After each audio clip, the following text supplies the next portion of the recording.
Keno, here we are. I shudder to think of what the consequences of all of this would be. I don't know how much this fetters ECOWAS on the one end or these three states, Burkina Faso, Mali, and Niger, on the other.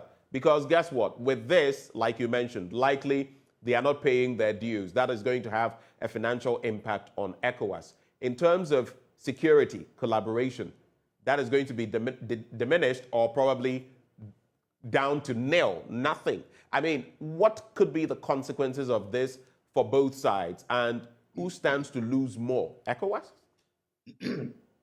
Well, I think the argument should not be about, excuse me, who stands to lose more or less. Now, the ECOWAS project was established way back 1975 for economic integration.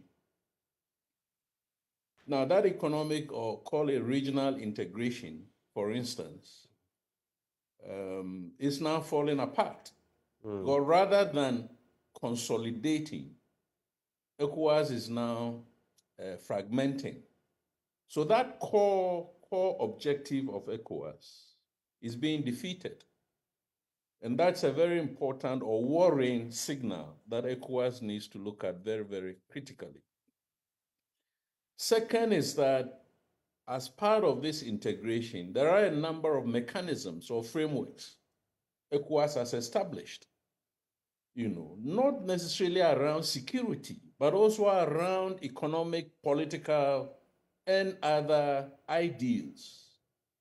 So the free trade, for instance, the protocol on free movement of people, goods, and services, for instance, is going to fragment or is going to collapse.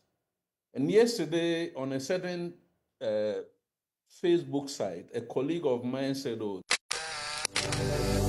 I reminded him that if we're getting cattle from Niger without whatever you call custom duty or whatever it is, we're getting onions, we're getting tomatoes from these countries without tax or whatever it is.